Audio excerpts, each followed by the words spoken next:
Imagine a world where creating video is no longer bound by cameras, actors, or sets, where the laws of physics, light, and sound can be simulated on demand, and stories unfold at the speed of thought.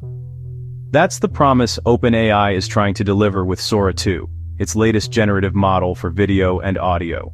If the first version of Sora was a proof of concept, showing that text-to-video could be more than a gimmick, Sora 2 is OpenAI's attempt at building a true world simulator, a system that doesn't just stitch frames together, but models the underlying logic of reality. So what does that mean in practice? In Sora 2, a bouncing basketball doesn't teleport magically into the hoop. It ricochets off the backboard like it would in the real world. A gymnast on a paddleboard can pull off flips while the board reacts to waves and balance. Even a triple axel, with say a cat perched precariously on the skater's head, can be simulated with a surprising degree of physical consistency. And this time, the visuals aren't silent. Sora 2 generates synchronized audio, voices, sound effects, background ambience. Characters not only move realistically, they can speak with lip-synced dialogue, laugh, sing, even respond in the likeness of a real person through what OpenAI calls cameos. Digital doubles created with consented samples of your voice and image. On paper, it's dazzling. In practice, it's a mixed bag. Early tests show Sora 2 really does leap forward in realism. Audio and video blend seamlessly most of the time. Continuity holds together across objects and actions, and the results can be mesmerizingly lifelike. But it's still not perfect. Push the model with chaotic or very long scenes, and the cracks show. Warped geometry, awkward transitions, bizarre hallucinations that remind you this isn't quite reality? Not yet. But here's the thing. The technology is moving fast. OpenAI is already positioning Sora 2 as not just a model, but an ecosystem. Alongside it, they've launched a social app, also called Sora. Basically a TikTok built entirely on AI-generated clips. 10-second bursts of synthetic creativity, remixable, shareable, endlessly generative. If TikTok unlocked a new culture of short-form video, Sora is betting the next wave of culture will be born without cameras at all. And that raises the bigger questions. What happens when anyone can fabricate a hyper-realistic video in seconds? The risks are obvious. Deepfakes, impersonations, viral misinformation. A convincing clip of a CEO, a politician, a public figure saying something they never said could spread like wildfire. Even with watermarking, detection tools, and consent systems, the sheer believability of these outputs is dangerous. Already, fake videos of OpenAI's own CEO, Sam Altman, have gone viral, made with Sora 2.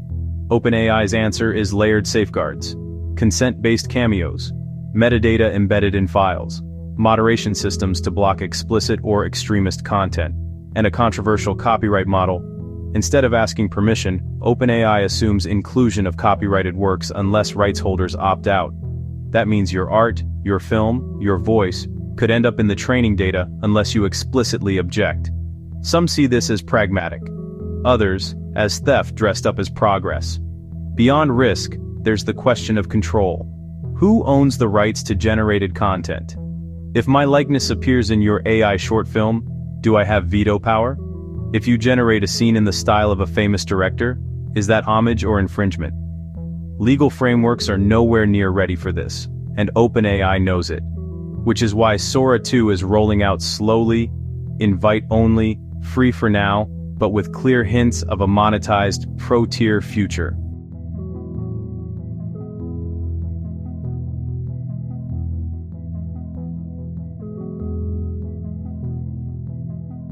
Zooming out though, the implications are staggering. For creators, Sora 2 is liberation. Rapid prototyping, storyboarding, special effects without studios.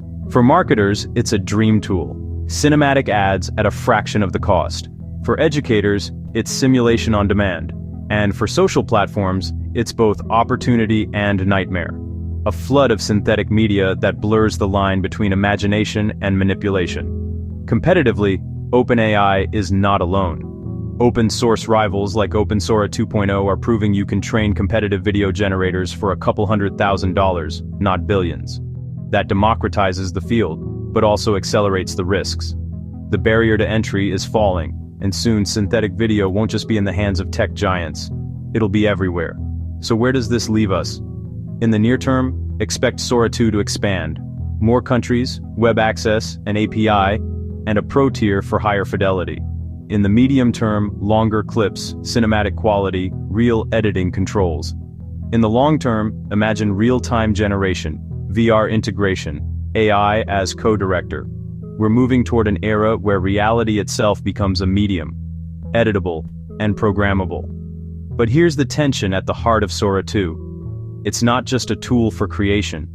It's a tool for persuasion. Video has always been the medium we trust most. Seeing is believing. Sora 2 challenges that axiom. Soon, seeing may mean nothing without verification, watermarking, or context.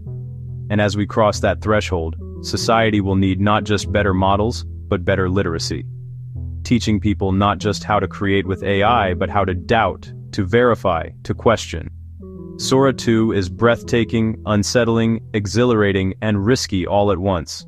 It's the next step in AI's race from language to imagery, to immersive simulation. Whether it becomes the engine of a new creative renaissance or the spark of a misinformation wildfire depends not just on the technology, but on us. How we choose to use it, govern it, and adapt to a world where imagination is indistinguishable from reality.